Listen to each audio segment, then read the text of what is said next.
प्रधानमंत्री जी, जब से ऑक्सीजन का संकट शुरू हुआ है मेरे फ़ोन बजते रहते हैं। कभी कोई अस्पताल कहता है कि 3 घंटे की ऑक्सीजन बची है, कभी कोई अस्पताल कहता है कि 2 घंटे की ऑक्सीजन बची है।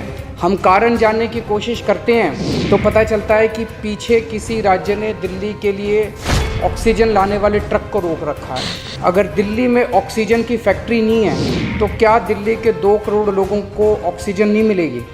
जिस राज्य में ऑक्सीजन की फैक्ट्री है, क्या वो दिल्ली की ऑक्सीजन रोक सकते हैं?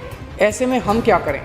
पर सर, मैं आज ये जानना चाहता हूँ कि अगर आज या कल या किसी भी टाइम हमारे दिल्ली के किसी अस्पताल में अगर 1 घंटे की, आधे घंटे की, 2 घंटे की ऑक्सीजन बच जाए और लोगों की मरने की नौबत आ जाए तो मैं फ़ोन उठा के केंद्र सरकार में किससे बात करूं? सर, मैं ये जानना चाहता हूं कि अगर कोई राज्य दिल्ली के कोटे की ऑक्सीजन का ट्रक रोक ले तो मैं फ़ोन उठा के किससे बात करूं?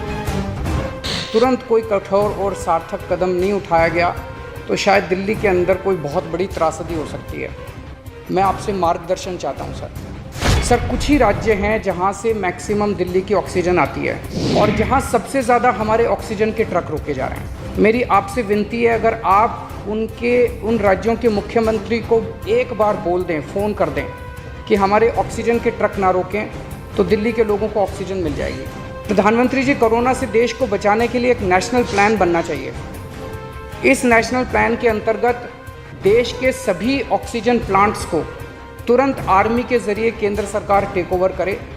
ऑक्सीजन प्लांट्स से निकलने वाले हर ट्रक के साथ एक आर्मी का एस्कॉर्ट व्हीकल रहेगा तो कोई उस ट्रक को फिर आगे रोक नहीं पाएगा। लगभग 100 टन ऑक्सीजन उड़ीसा और वेस्ट बंगाल से आनी है। हम परसों से, जब से कोटा बढ़ा है, हम कोशिश कर रहे हैं उस ऑक्सीजन को दिल्ली लाने की।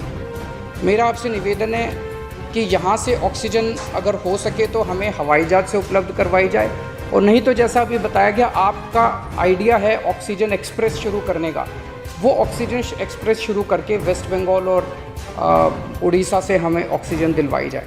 आइडिया नहीं, ऑलरेडी चल रहा है सर। दिल्ली तक नहीं पहुंच पा रही, हमारी दिल्ली तक नहीं आ रहा। उसमें अगर हमें दिल्ली के लिए भी कॉरिडोर मिल जाए तो आपकी बड़ी मेहरबानी होगी। प्रधानमंत्री जी, हमारे देश के वैज्ञानिकों ने इतने कम समय में जो वैक्सीन बनाई है, इसके लिए हमारे वैज्ञानिक साधुवाद के पात्र हैं। आपने इसमें जो प्रयास किए, आपका बहुत बहुत शुक्रिया।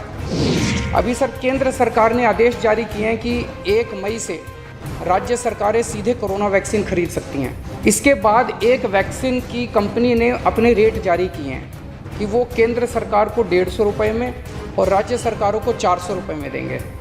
सर, एक ही देश में एक ही सामान के 2 रेट कैसे हो सकते हैं? 1 नेशन 1 रेट होना चाहिए। तो मैं आपसे निवेदन करता हूं कि केंद्र सरकार को, राज्य सरकारों को एक ही रेट पे वैक्सीन मिले। मेरा विश्वास है देश में अगर कोरोना के खिलाफ एक नेशनल प्लान होगा तो हम सभी राज्य सरकारें और केंद्र सरकार मिलके इस दिशा में काम करेंगे।